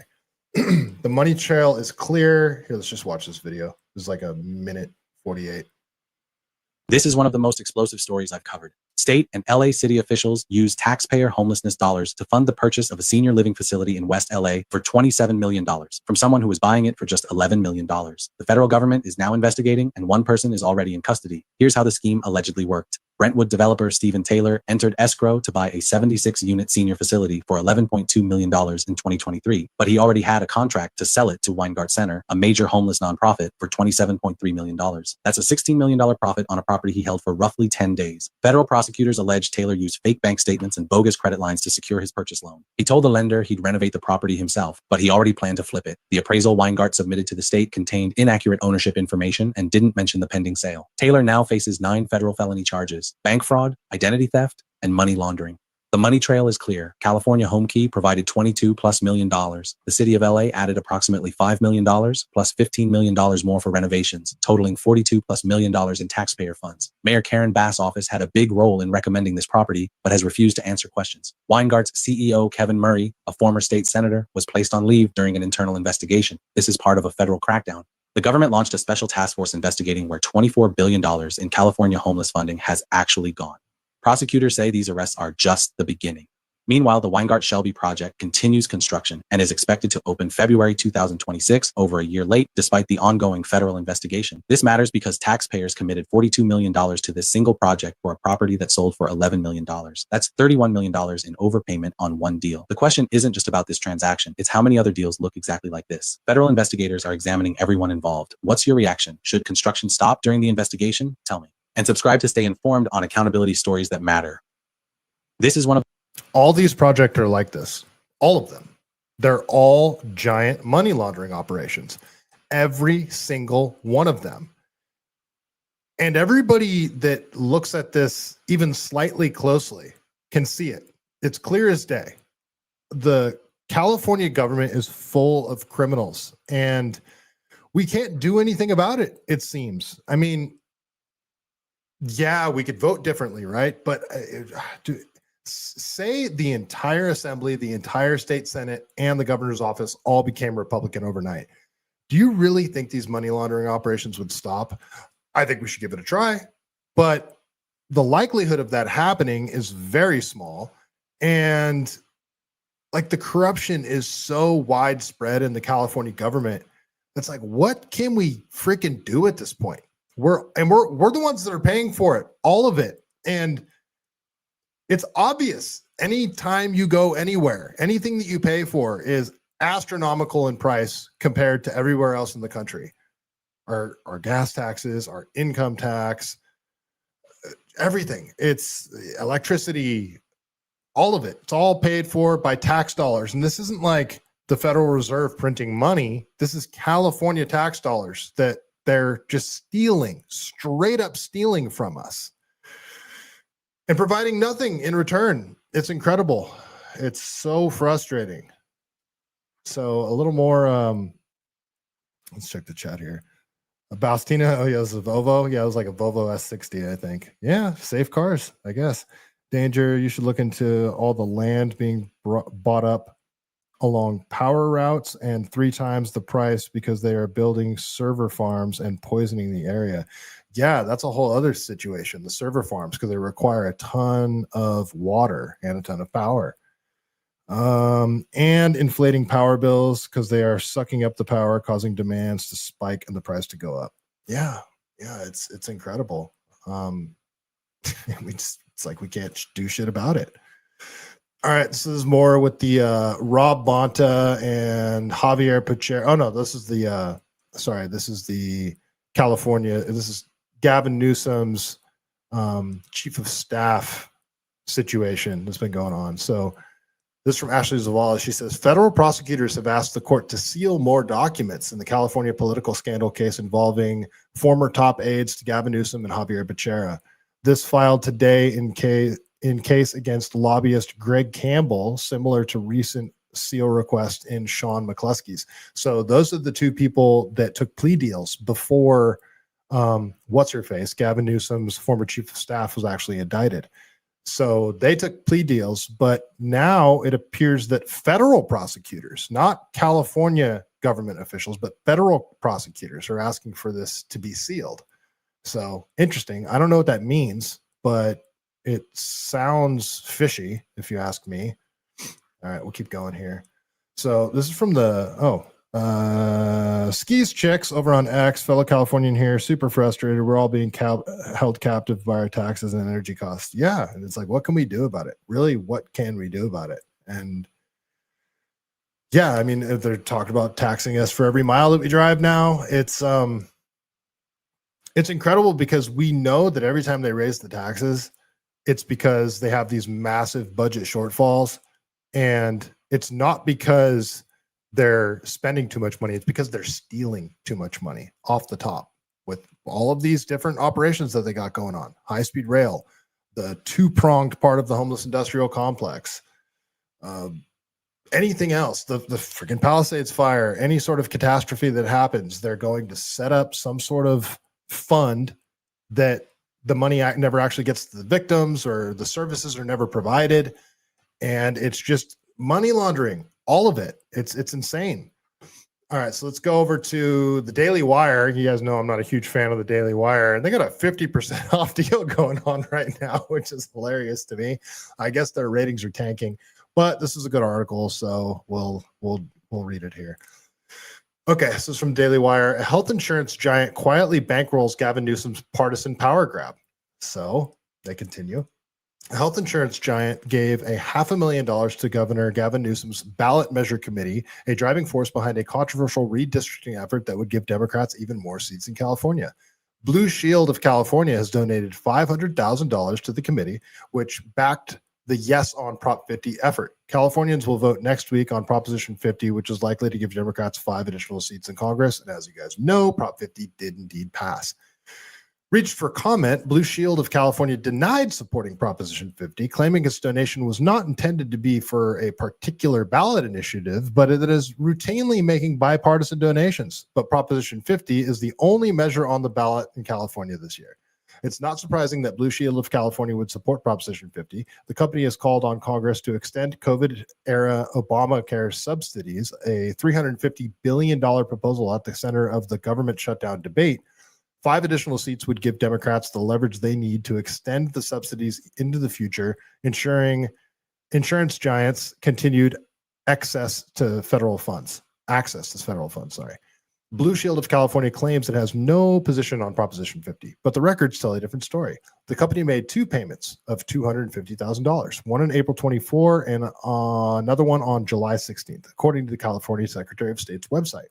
California Democrats describe Proposition 50 as a direct response to a Republican power grab orchestrated by President Trump and the state's leaders in Texas, who redrew congressional district lines to gain 5 more seats in the U.S. House of Representatives.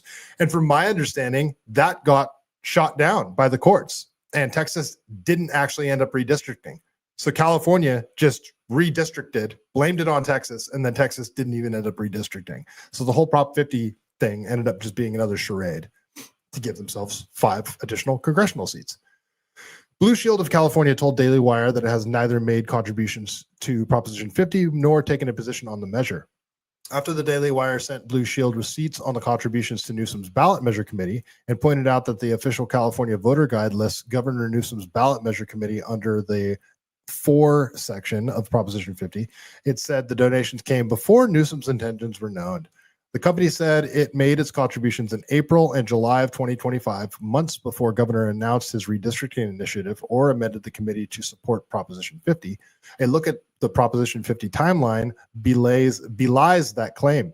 On July 3rd, the Texas Tribune reported that people in Newsom's orbit had signaled his willingness to counter any redistricting in Texas with a similar move in California to offset the potential Republican gains. On July 9th, Texas Governor Greg Abbott announced a special session that included redistricting legislation. Blue Shield of California made its second contribution a week later. On August 14th, Newsom officially announced a special election for the ballot measure. Given that Blue Shield of California has not taken a public position on the Proposition 50, the claims it had not donated to the measure, the Daily Wire asked which ballot initiative it believed it was supporting when contributing to Governor Newsom's ballot measure committee, and whether they were concerned their donation was being used for the Yes on 50 campaign. The company did not respond to the follow-up question. So they donated to a ballot measure committee, but there's only one ballot measure on the ballot, and they're saying, "Oh, it wasn't for Prop 50, but that was the only thing on the ballot." In its initial response, Blue Shield noted that it regularly makes bipartisan political contributions to advance our mission of delivering high-quality, affordable health care for all Californians. The same people that are California's got its Medi-Cal shit going on, so I wouldn't be shocked if that ties in somehow.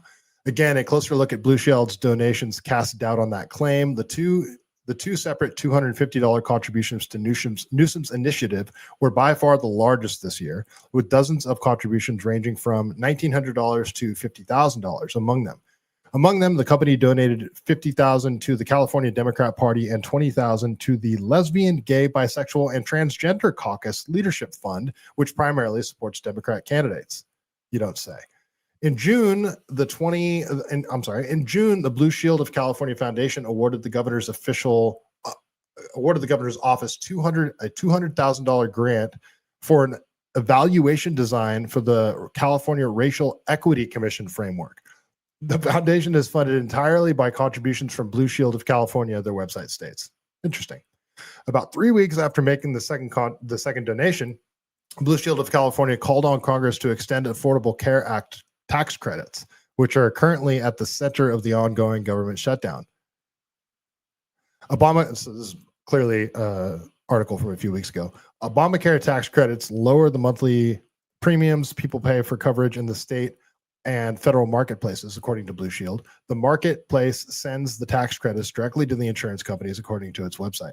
The tax credits have always been available to the poorest Americans, but during the coronavirus pandemic, Congress temporarily expanded eligibility for these subsidies.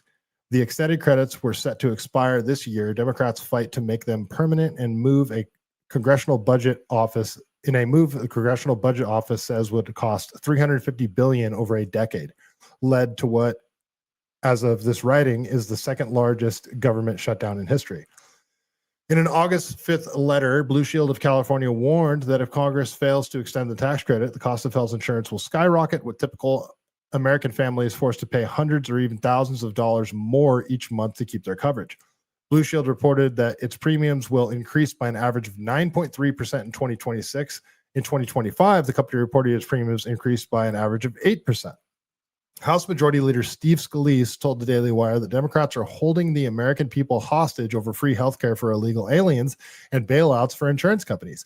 And now these same insurance companies who are complaining that their billions in taxpayer bailouts while they raise premiums on struggling families are turning around and spending $500 million to fund Gavin Newsom's political ambitions instead of decreasing the premiums they chose to increase, Scalise said. We strongly support the extension of the advancement premium tax credits to protect our members' access to affordable health care, Blue Shield told Daily Wire.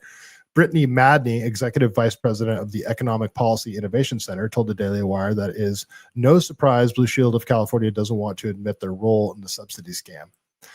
I'm not sure what's worse, outright contributing $500,000 to Governor Newsom's Prop 50 campaign or blindly handing it over to use in his slush fund, Madney said.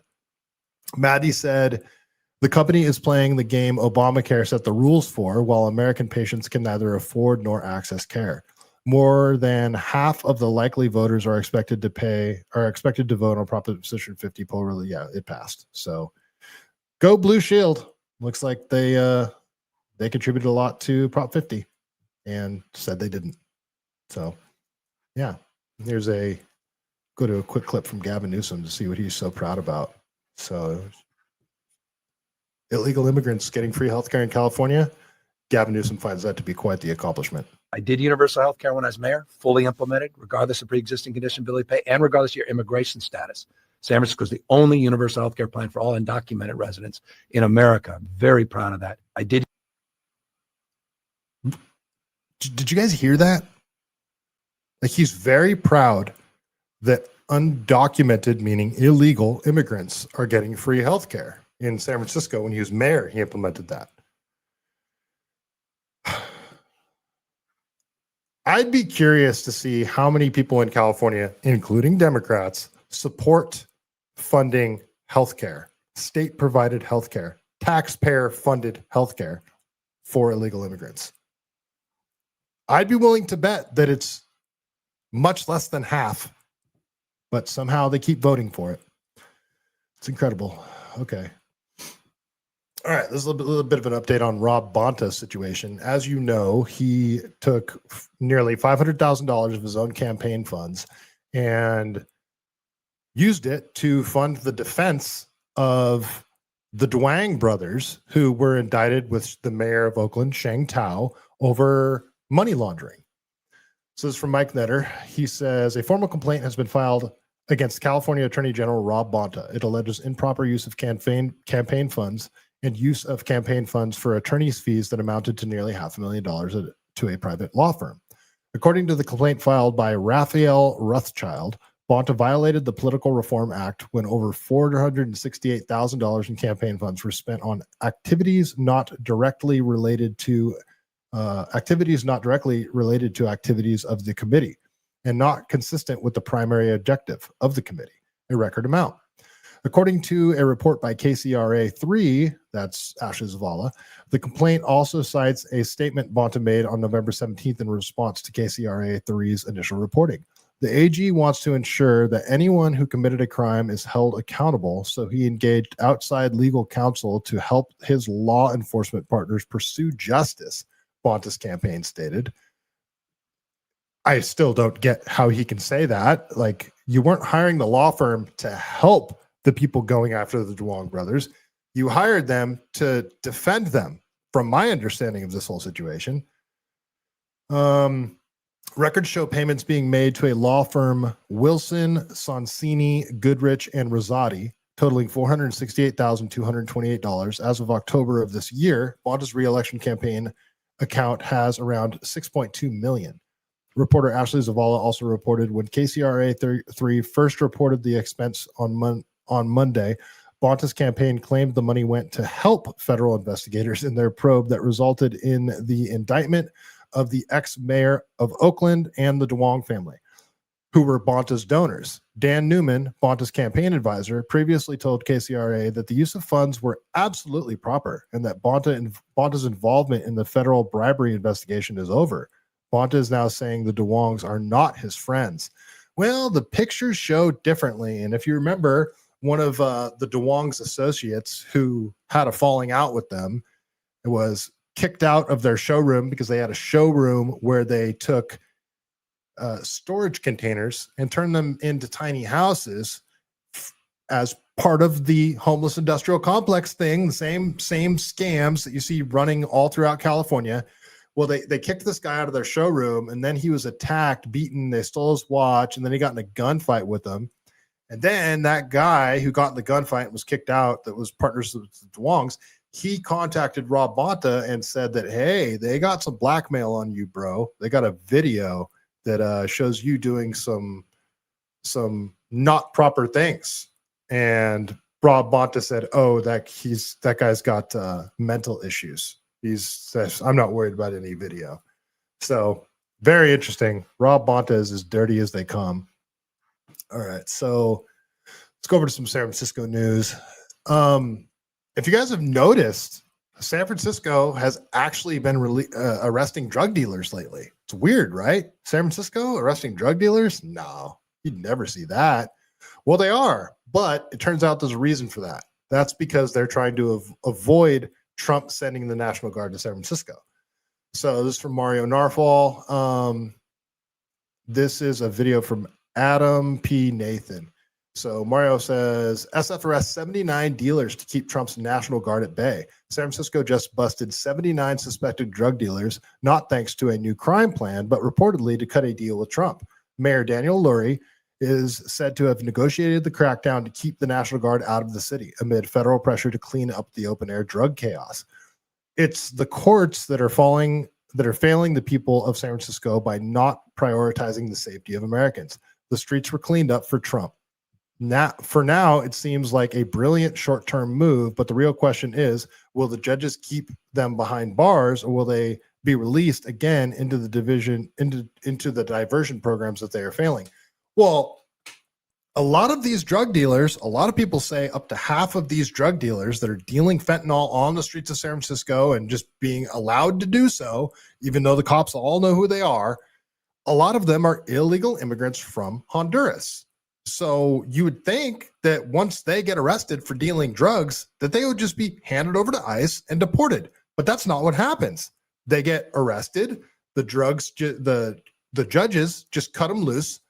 They confiscate their drugs, and then they're back out dealing the next day on the streets. And former district attorney in San Francisco, Chesa Boudin, can shed some light on why they do that. But first, let's watch this video from Adam P. Nathan. Here's the main thing hindering San Francisco's recovery. Last weekend, there was a surge to arrest drug dealers in San Francisco. 79 arrests were made. It was a partnership between SFPD and the feds, thanks to Daniel Lurie's successful avoidance of the National Guard in the city. Of those 79 arrests, if you were brought up by the feds, you most certainly will face prison time and then deportation. But if you're arrested by SFPD, you're going to go before a Superior Court judge here in San Francisco, and you're going to be referred to diversion and then eventually released. That means if you're a drug dealer on the streets of San Francisco and you're arrested by SFPD, you'll most likely walk free. The The main thing hindering our recovery in the city is our terrible judges. We need to vote them out of office and bring in better people who are going to create accountability for the craziness on our streets if we want the city to get clean. All right. So these drug dealers, the illegal drug dealers from Honduras. Let's listen to former district attorney, recalled and disgraced district attorney Chesabudin. And I played this video several times on here, but this is the reason he gives for not deporting the illegal immigrant drug dealers from Honduras. But we need to also recognize that a significant percentage of people selling drugs in San Francisco, perhaps as many as half, are here from Honduras. And many of them have been trafficked from Honduras. And we need to be mindful about the impacts our interventions have and about how those interventions can be effective. Some of these young men have been trafficked here under pain of death. Some of them have had family members who have been in Honduras who have been or will be harmed if they don't continue to pay off the traffickers that brought them here. These are not idle threats. I can tell you from a young Honduran man who I personally represented when I was a public defender, who was accused of selling drugs and who was guilty of selling drugs and who eventually pled guilty to what he was accused of, that when he cooperated years before I met him, when he cooperated with federal authorities in a different state, his father in Honduras was killed in retaliation. These are not idle threats, and we do not have the power to protect people in Honduras from these trafficking organizations. Solving the crisis we see in the Tenderloin is not and will never be as simple as making more arrests, prosecuting more cases, sending more people to jail or prison. It will never be an effective deterrent to send someone to prison for a couple of years if they know that their other alternative of cooperation with us or of not paying traffickers will result in their father or their wife or their child getting killed. So I don't know about you guys, but it seems to me that what Chesabudin is suggesting there is that we just have to let them keep dealing drugs on the streets of San Francisco. Can't lock them up because they'll harm their family. This is a giant crock of bullshit, if you ask me. Will the Honduran cartels go after these drug dealers' families? Maybe. But if you arrest them, lock them up, or even deport them, I mean, I can't speak for the empathy of drug dealers or cartel members in Honduras, but you would think that if they get sent back to Honduras, they're going to see like, yeah, I mean, he got busted and sent back. I mean, we can't really hold him accountable for it. So we're not going to go after his family then. I don't know. But you can't just say, oh, the Honduran cartels are going to go after the drug dealers' families, so we just have to keep letting them sell drugs on the streets of San Francisco. And while we're at it, the city and the state will provide all the people that they're selling drugs to, the drug paraphernalia that they need to do the drugs, and will allow them to just openly do those drugs on the streets. This is San Francisco. This is the environment that they've created. So it's amazing. It's freaking amazing if you ask me.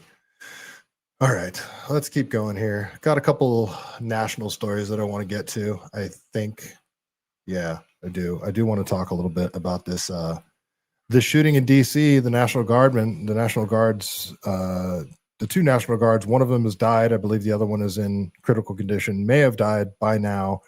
But I mean, it's a horrific thing. But the guy was an Afghan refugee, apparently, and he was allowed to come here by Joe Biden. And then apparently it was actually the Trump administration that granted his asylum. But the interesting thing is, dude turns out to be freaking CIA.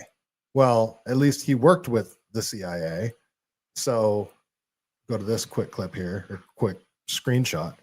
So this is from Right Angle News Network. This is breaking. Oh, this is the, well, before the shooting, apparently, there was some Google Trends searches that happened of this guy's name, Ramnullah Lockenwall, which isn't exactly a common name, but there was searches out of DC that spiked on November 20th, 6 days before the attack, and again multiple times on the morning of the attack. There were some other searches out of another location that is commonly linked to DC and Virginia, Langley, to be more precise. I don't know what to make of these Google Trends searches, because you're seeing the same thing with the Charlie Kirk situation, where a bunch of names, doctors, the shooter, were all had spikes in their internet searches, which, I mean, I don't know what to make of it, because you'd think they'd be using a VPN. So, but it's definitely strange. But yeah, this guy freaking worked for the CIA. He worked with the CIA in Afghanistan to help fight the Taliban. But they called it like a green and blues situation, where these guys that they sort of contracted to help them fight against the Taliban would turn around and just flip and start working with the Taliban and killing U.S. soldiers. So they are not to be trusted, essentially. But I guess it's okay to give them asylum in America, bring them here. Sounds like a CIA op to me, but what do I know? So this is from Diligent Citizen. He says, AG Pam Bondi says we are bringing in our National Guard into every city we possibly can in the wake of the CIA-linked Afghan shooter in D.C. last week. Oh, of course you are. So there's a lot of people on the right now that are cheering for the National Guard being deployed to all these cities. And they're like associating it with kind of like how the ICE raids are happening. You got feds from ICE and you got feds from the National Guard being deployed to cities throughout the United States. Now, I want deportations to happen. I want the border secure, all of that. But I'm not super fond of a police state. And if this were happening under the Biden administration, I'm curious if the same people cheering for it now would be cheering for it in that situation. So I'm not a huge fan of the National Guard being deployed to cities. Now, if Trump was using it like he used it in San Francisco as like a threat, like, hey, we're going to send the National Guard to your city if you don't start cooperating, busting drug dealers, and actually handing over criminals that are here illegally, handing them over to ICE. Let's see what Pam Bondi has to say about this whole situation. Boss Tina, because the homeless ballots, and when they OD, they continue to use those ballots. Yeah, that's a whole other thing. Working hand in hand with Secretary Nome, Homeland Security. Director Patel has already arrested 500 suspected terrorists since January 20th. We're working hand in hand with Pete Hegseth. And yes, we are bringing in our National Guard to every city we possibly can. Who needs our help? And that's a lot of them. We're tied up, as you know, in a lot of court hearings right now. These young men and women in the Guard, they want to help our country. They want to be here. They are patriots, yet they will not be attacked by a radical Islamic terrorist who screams by reports, Ali Akbar, before shooting 2 of our Guard members and almost killing more. Who we granted asylum to, that worked with the CIA. Yeah, can you working hand in hand? Incredible. Okay. So, all right, this is from Mario Narfall. He says, FBI Director Kash Patel confirms Afghan shooter had military ties, possibly network under investigation. FBI Director Kash Patel has confirmed that the suspect behind the DC attack had ties to U.S. partner forces in Afghanistan. Authorities are now reviewing his full background and investigating any known associates, both abroad and inside the United States. Patel, there's confirmation now that the subject had a relationship in Afghanistan with partner forces. The shooter entered the U.S. in 2021 under the Biden's Operation Allies Welcome. In response, Trump has frozen. He doesn't mention that Trump actually signed his asylum. In response, Trump has frozen all Afghan immigration cases, citing national security concerns and calling the attack an act of war. All of those asylum cases that either Biden or the Trump administration granted should be suspended. Let's watch this video from Cash. I also spoke to Director of the CIA, John Ratcliffe, last night, and Secretary of War, Pete Hegseth. There is confirmation now that the subject had a relationship in Afghanistan with partner forces. We are fully investigating that aspect of his background as well, to include any known associates that are either overseas or here in the United States of America. I also spoke to Director of the CIA, John Ratcliffe, last night, and Secretary of War, Pete Hegseth.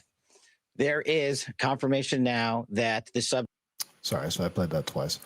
So yeah, he worked with the feds in some capacity or another. All right, let's oh, I put that in the wrong section here. Sorry to talk about that. Okay, so have you guys been following the J6 pipe bomb situation? The multiple pipe bombs that are left around the Capitol on January 6th that nobody seems to be investigating and nobody's asking questions about anymore. We already found out that there was tons of feds in the crowd on January 6th. Many of them, they're acting as agent provocateurs to break windows, throw stuff back at the cops, to try and rile up the crowd. So we already know that J6 was sort of a false flag on its own. But then you have the mysterious pipe bomb situation that nobody seems to want to look into. Why is that? You had a report put out by the Blaze that alleged they had identified who planted the pipe bombs, but that story, I don't know if it's real or not, but they identified a Capitol police officer, a female, and they used some sort of software that identifies people by their gait, the way they walk. And they claimed it was this female Capitol police officer, but they said, no, it couldn't have been her because she is the next day playing with her dog on video. So I don't know how legit that reporting is from the Blaze, but nobody's asking about the J6 pipe bombs. Like nobody wants to look into it. And it's very suspicious to me, especially because this was against Trump supporters. Trump's now in office. Kash Patel and Dan Bongino are now heads of the FBI, but they don't seem to want to be looking into this, much like the Thomas Crooks case. Why? Why are we not looking into this much more heavily? It's very strange. It's almost like they are willfully either ignoring it or even helping to cover it up. But there's one person who is looking into it a lot. And that one person is the person that's getting attacked most by Trump and the neocons that have seemingly taken over MAGA. You know, the Lindsey Grahams, the Randy Fines, those pieces of shit. Well, they're the ones then, and now you've got Miriam Adelson funding $20 million in a congressional race out of Kentucky against Thomas Massie to get him primaried. So Thomas Massie is the one that's trying to get the Epstein files released. Thomas Massie is the one looking into January 6th and the pipe bomb situation. And he's the one getting attacked the most by the Trump administration. I'm sorry, but aren't these two things that were fundamental to getting Trump elected? Finding out who Thomas Crooks was and what was going on with Thomas Crooks, finding out who was involved in January 6th and holding them to account, finding out about all of the back end shady shit that was going on with COVID, the Epstein files, all of this stuff. But the one person that's actually pushing to get this information released is the one that's getting attacked the most. It's incredible to me. And in my opinion, Thomas Massie is the only person in government, in the federal government, that's worthy of the slightest bit of trust. So let's watch this video. Thomas Massie sat down and did a very eye-opening interview.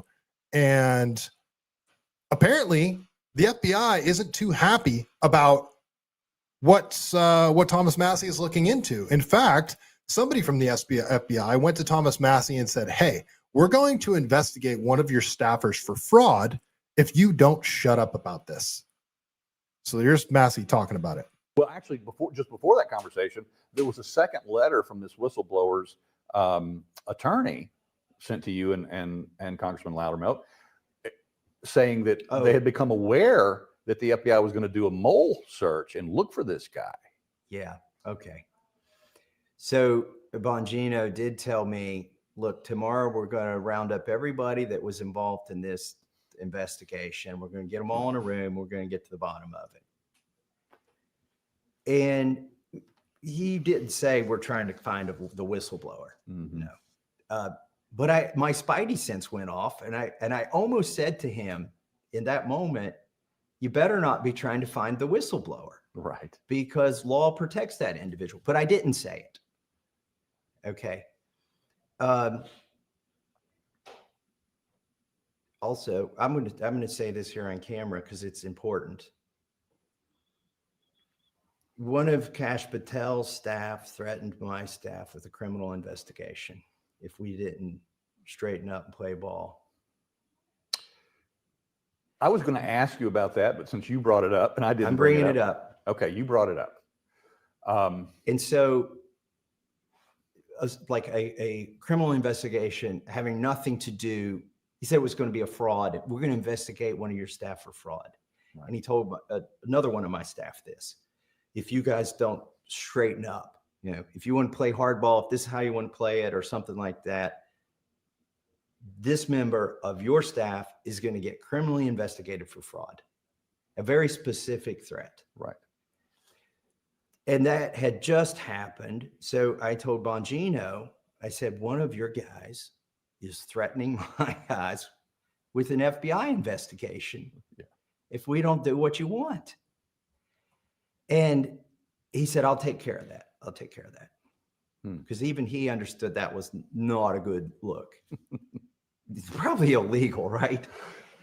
So the fallout of that is the FBI employee who threatened my staff. I have to tell you all this, by the way, Steve, and I have to tell all the listeners this, because this is the context in which I'm worried for the whistleblower. Mm-hmm. If they're willing to retaliate against a congressional office, which has speech or debate immunity and a lot of other protections, they may be willing to retaliate against a whistleblower. Right. So the person who had made the threat to one of my staff through another staff, he sent a text. I got a copy of the text that said, Massie told Bongino, I have to apologize to you, or I should apologize to you. And then he said, I'm sorry if I hurt your feelings. He didn't apologize. He was unrepentant, let's say, really, that kind of non-apology. Right.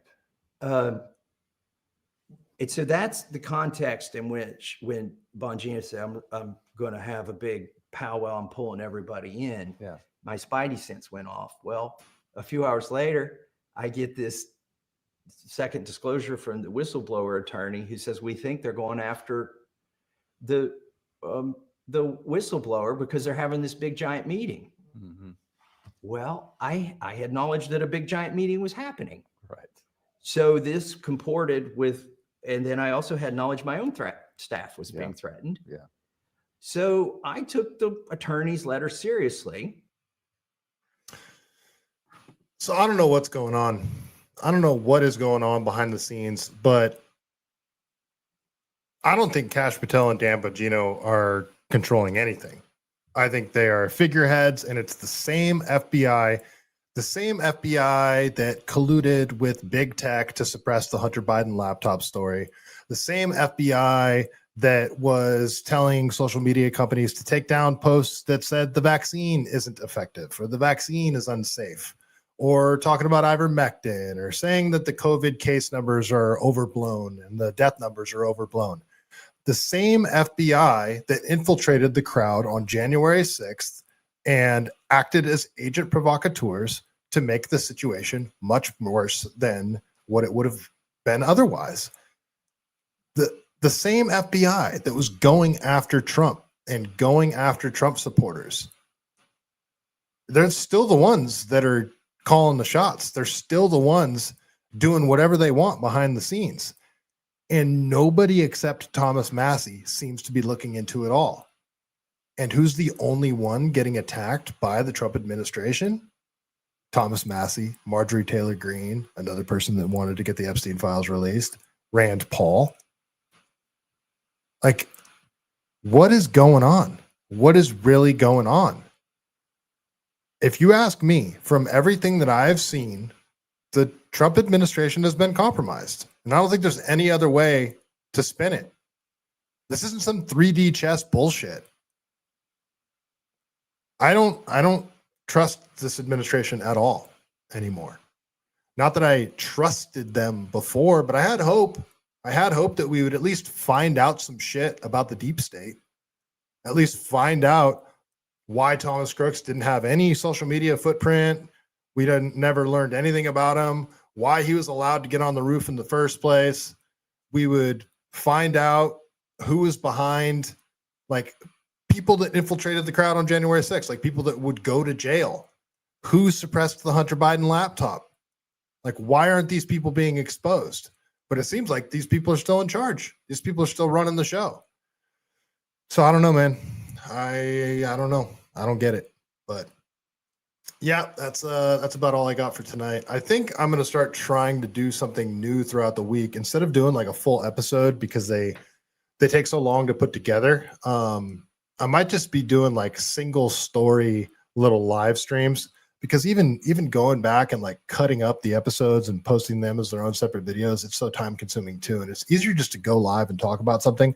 So I won't do them as full episodes. I think I'll just do like little 20-30 minute live streams, and then they'll go up on YouTube as videos. This will also give me a chance to cover more topics that I can't cover during a 2-hour live stream, because that's really all I want to do is 2 hours per episode, unless there's something really big going on, like the Charlie Kirk thing where I did that nearly 4-hour marathon live stream.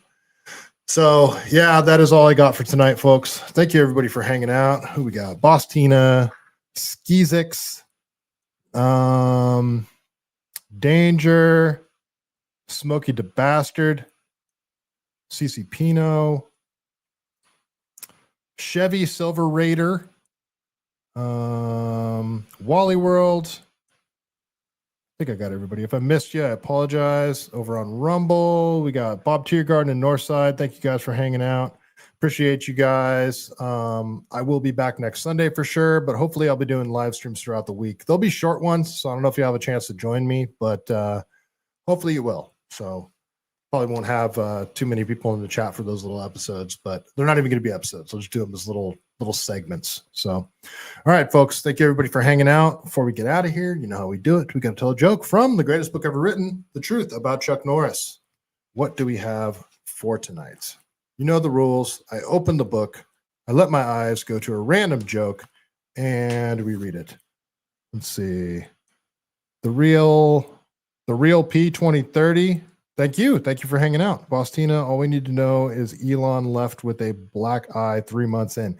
Yeah, that was weird, right? And now, and this is another topic I didn't get to cover. The whole Doge thing has been shut down, so that's weird. Elon went on Rogan and talked about that. I wanted to play some clips from that. So these are the kind of things I want to be able to talk about throughout the week that I don't have time to get to in the live stream. All right, thank you guys for hanging out. Chuck Norris joke of the evening. Okay, here we go. Chuck Norris took 3 of every animal on his ark. Then he called Noah a pussy and Roundhouse kicked a minotaur. And on that note, stay CaliBased.